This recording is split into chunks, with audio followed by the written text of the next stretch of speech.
I get through one night without you? If I had to live without you, what kind of life would that be? Oh, night, I need you in my arms, need you to hold. You're my world, my heart, my soul. And if you ever leave, baby, you would take away everything good in my life. Oh, tell me now, how do I live without you? I want to know, how do I breathe without you? If you ever go, how do I ever survive? How do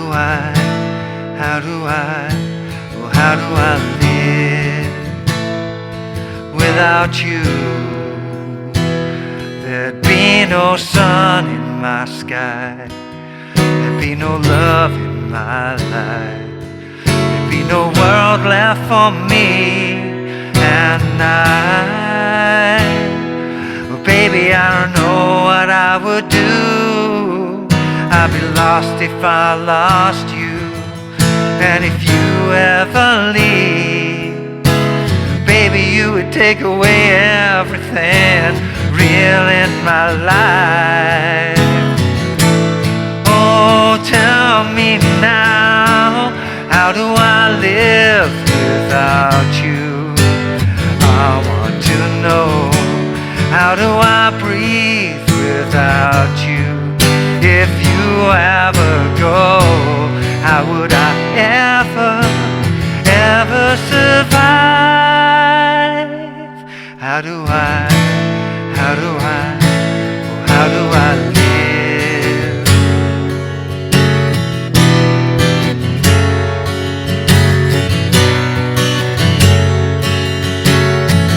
How would I go on if you ever leave? Baby, you would take away everything. I need you with me. Baby, do know that you're my everything good in my life. Oh, tell me now, how do I live without you? I want to know, how do I breathe without you? If you ever go, how would I ever survive? How do I live? How do I live?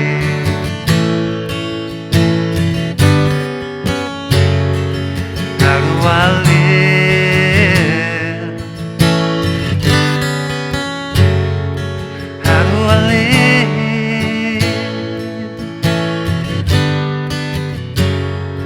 Without you.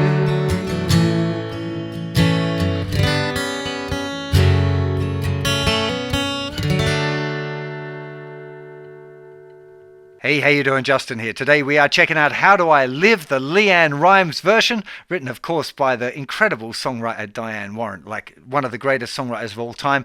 This is a really beautifully crafted pop song. There's some really interesting chords, great modulations between the verses and the chorus, just like loads and loads of good things going on here. Obviously, I was biting off a bit more than I can chew here. Vocally, I've had to drop it down an octave. I've put a capo on the 2nd fret, just because it means most of the chords are kind of open and you can get some nice kind of embellishments going on here as well. So I'm giving it to you in the key of the original recording, but with capo on the 2nd fret. Makes it loads easier to play, and I think it sounds a little bit better for a solo acoustic guitar version. One thing to be aware of with a song like this, it's really easy to slip into doing like the same sort of strumming and the same feel all of the way through the song. And that can kind of work if you've got an incredible voice like LeAnn Rimes. Like, you can just kill it. You could sing the phone book and it'd be beautiful, right? But for anyone like me who's struggling a little bit with the singing it at all, you really want to try and think about doing something a little different between the verses and the choruses. I went for just like really trying to strip out the verse and play just very few strums so you can build it up, and there's at least a little bit of a change there between the sections. So do be a little aware of that. So I'm going to take you through it a little bit at a time, go through some of the alternative chord grips as well. So let's just get started. So the chords for the verse are starting with a C chord and then going to a G, F, going to E minor, C to G, F to G to A sus, going to D. Immediately after the intro is a key change into the verse. Incredible little bit of songwriting that, and it kind of sounds like it shouldn't work, but it's so beautiful. Regarding the rhythm, is kind of interesting here as well. Every second chord is what we call pushed. So the C chord is coming on 1, 2, and 3, 4. So the G is not coming on 3, like exactly half a bar each. It's a little bit earlier than that. 1, 2, and 3, 4. 1, 2, and 3, 4. 1, 2, and 3, 4. 1, 2, and 3, 4, 1. So that very last beat's the same rhythm, but on beat 4 we're going to the A sus 2. So again, 3, 4, C, 2, and 3, 4. 1, 2, and 3, 4. 1, 2, and 3, 4. 1, 2, and 3, 4. 1, 2, 3, 4. Now, another thing that I like to do with the intro, I'm not going to go into too many details here, but it can be nice to try and pick out some little bits of melody there. You can do that by choosing the top note of your chord. So I often start, so open G string, third string, hammer on second finger, open B string, second string, and then the C. C, thinner string. Often with the G chord, I'll put that D on the top. I like the sound of that better than this G. That G just doesn't sound right to me in this song. So I'll play often G like this, not playing the thinner string at all. F, you can get a nice, if you lift off the first finger and play the B, G string, B, E minor. You can put that again if you want. F, here, G, I'll do this one as well, and hold it down for the A sus. So we get G, A sus, D, 2. Get through 1, A with the C sharp bass. So A with a mini bar, third finger on the C sharp, 4 frets above the capo. How do I get through 1, A with the C sharp bass without you? If I had to E minor without you. Or you could make it E minor 7 by adding little finger down. Almost any time you got an E minor, you can pop a E minor 7 down there, little finger down, so it works well. Had to live without you. What kind of A sus would that be? O and D. I need you in my A with the C sharp bass to hold. You're my G, my heart, my soul. Oh, and if F sharp minor to B minor 7. I think quite often I'm hearing an F sharp minor 7 on the original recording, but I don't like F sharp minor 7 so much. That low flat 7 on the guitar just doesn't sound good. So mostly I'm playing F sharp minor, just regular minor. For the B minor though, very often I'll play a B minor 7. So just like a regular B minor there, but little finger off. Gives us a B minor 7, okay? So you're, oh, my heart, my soul. If F sharp minor to B minor 7, E minor 7 would be everything. F sharp minor to B minor 7 to G sus. Oh, tell me now. I just don't understand how that modulation sounds so good, but it does. So G sus, you want third finger on the bass, little finger on the thinner string, just like a regular G, and first finger down, first fret. on the second string, muting of course the fifth string. We don't want that low B sound in there, it sounds horrible. Don't tell me C, how do I G with F chord, E minor G to C, how do I G with F chord, if E minor to A minor, how do I D minor 7, I'll come back to that sec, E minor to F, how do I G sus, how do I, oh how do I C, G, A sus again, back to that change, so we're using that, the A sus there to change key back into the key of D for the verses, and we use the G sus to get us back into the key of C. Very clever.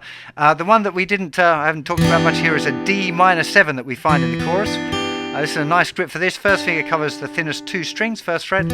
Second finger, second fret, third string. So let's just go through the chorus. So from the G sus. Oh, tell me C, how do I G with F chord, E minor G to C, how do I G with F chord, if E minor ever A minor 7s, how do I D minor 7, E minor to F, how does G sus, how does G sus, how does it C, G, A sus to the next verse. There's a couple of interesting things going on here as well in the chorus. The first one is there's a 2-4 bar on the survive. So how do I ever survive? 2, 3, 4, 1, 2, 3. So let me try one with a count there just to make sure that we're very clear about what's going on here. So 3, 4, 1, 2, and 3, 4, F chord, 3, 4, 1, 2, and 3, 4, 1, 2, 3, 4, 1, 2, and 3, 4, 1, 2, and 3, 4, 1, 2, 1, 2, 3, 4.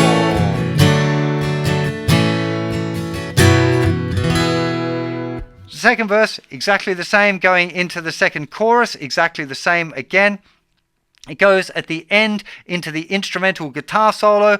The chords are, does it actually change? Yeah, so it goes from, so G sus, how do I, and instead of going back to C, it goes to A minor, to E minor, D minor, to E minor, A minor, to E minor, to A sus, and I go on, if F sharp minor to B minor 7, E minor 7, D everything, E minor to B minor, baby you could know that you're everything good in my life. Oh, tell me C, C to a G to F chord, E minor G to C, how do I G with F chord, if E minor goes to A minor 7, then to D minor 7, E minor to F, how do I G sus, how do I G, how do I C. Now we're back to just that intro chord progression at the beginning. C to G, I think it's a fade on the original recording, F to E minor. So fade out's obviously notoriously difficult to do if you're playing on your own, playing live. So you could figure out an ending. I would just probably play around that little intro section a couple of times, maybe try and pick out a few little bits instrumentally. You could choose to do that. The thing, one other thing actually I just thought of in the chorus there, the D minor 7 is definitely pushed. It feels very weird if you don't do that. So how do I breathe without you? If you ever go 1, 2, and 3, 4, 1, 2, and 3, 4, 1, 2. 2/4 bar sneaks in there. That will really help drive it along.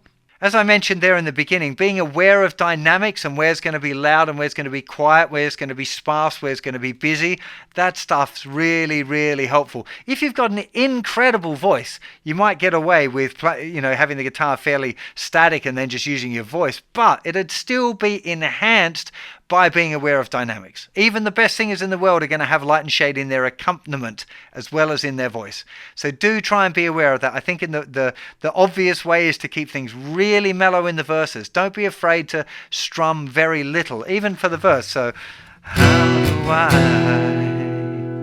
get through one night without you? If I had to live without you, what kind of life would that be? Oh, night. It works, man. You don't have to get all busy all of the way through. If you strum too much in here, you'll have nowhere to go. You'll get to the chorus and it won't sound any different to this. Oh, tell me now, how do I live without you? I want to know. It doesn't work as well if you've got that nice little shift up and you've brought it down and gradually lift it up, particularly at the end of the chorus. So, how do I live without you? There'd be no love in my sky. There'd be no love in my life. There'd be no love there for me. Oh, night. Baby, I don't know what I would do.